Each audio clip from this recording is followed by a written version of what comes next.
ગુજરાતમાં ભારતીય જનતા પાર્ટી સામે હાલ કોંગ્રેસ નહીં પરંતુ આમ આદમી પાર્ટી આપ ટક્કર આપી રહી છે।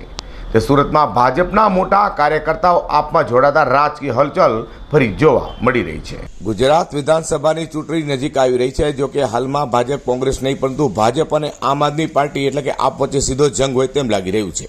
અને કોંગ્રેસ તો ઠીક પરંતુ ભાજપના કાર્યકર્તાઓ પણ આમ આદમી પાર્ટીમાં જોડાઈ રહ્યા છે।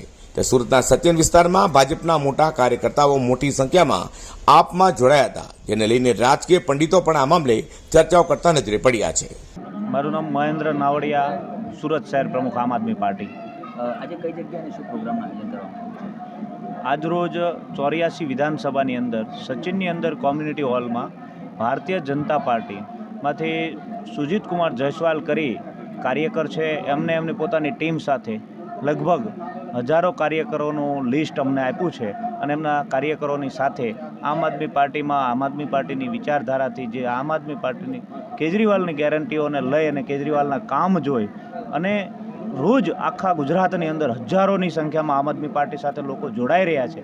એવી જ રીતે એના ભાગરૂપે સુજીત કુમાર પણ એવું વિચાર્યું કે હવે આવનારા દિવસોની અંદર લોકોને એમના હકનું મળે, એમને એના પોતાના જે ટેક્સ ભરેલા છે એમનું વળતર મળી રહે, સારામાં સારી શિક્ષણની સુવિધા ગુજરાતની અંદર થાય, સારામાં સારી આરોગ્યલક્ષી સુવિધાઓ ગુજરાતની અંદર થાય। એ લઈને સુજીત કુમારે એવું નક્કી કર્યું કે અમારે આમ આદમી પાર્ટીમાં જોડાવવું છે અને એમના હજારો કાર્યકર્તાનું લિસ્ટ સાથે અમારી સાથે આમ આદમી પાર્ટીમાં જોડાઈ રહ્યા છે। સચિન વિસ્તારની અંદર અડધું ગ્રામ્ય વિસ્તાર ગણાતું હોય છે અને ભાજપનું ગઢ ગણાતું હોય છે, ત્યારે આપણી સાથે જે કાર્યકર્તાઓ જોડાઈ રહ્યા છે એમની વિચારધારા અને એમના જોશ તમને કઈ રીતે જોવા મળી રહ્યું છે?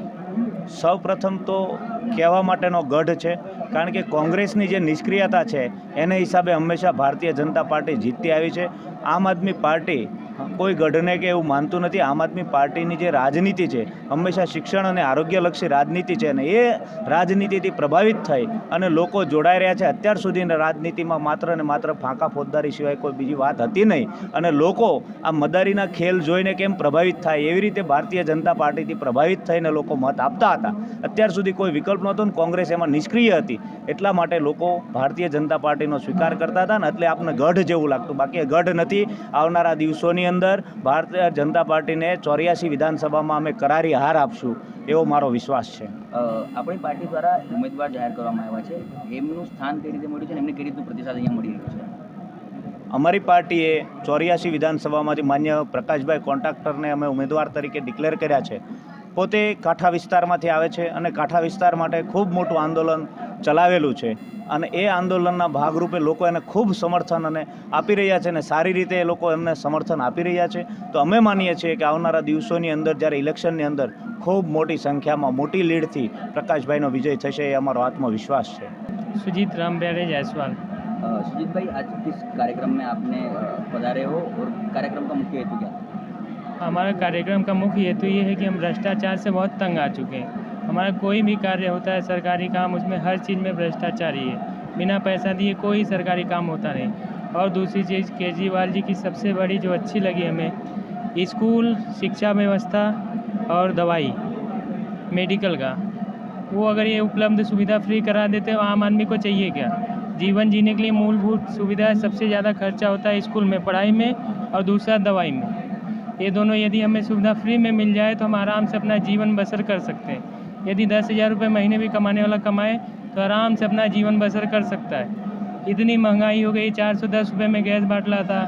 मोदी साहब स्मृति ईरानी जी लेके सर पे नाचते थे, आज 1100 हो गया। इस पे बोलने को कोई कुछ तैयार नहीं है। आप किस क्षेत्र से आए और आपके साथ में कितने युवाओं ने आज व्रत ग्रहण किया? हम उत्तर भारतीय क्षेत्र से आते हैं और हमारे साथ में 500 कार्यकर्ता जुड़े हुए हैं। कम 15-20 युवाओं ने अभी शपथ लिया है और भी आगे हजारों कार्यकर्ता जुड़ने की फिराक में है। ज़्यादा सब भारतीय जनता पार्टी से जुड़े हुए ही हैं।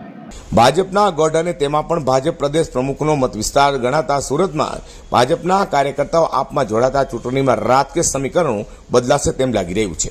અઝર કુર્સી સાથે પ્રકાશવાળા।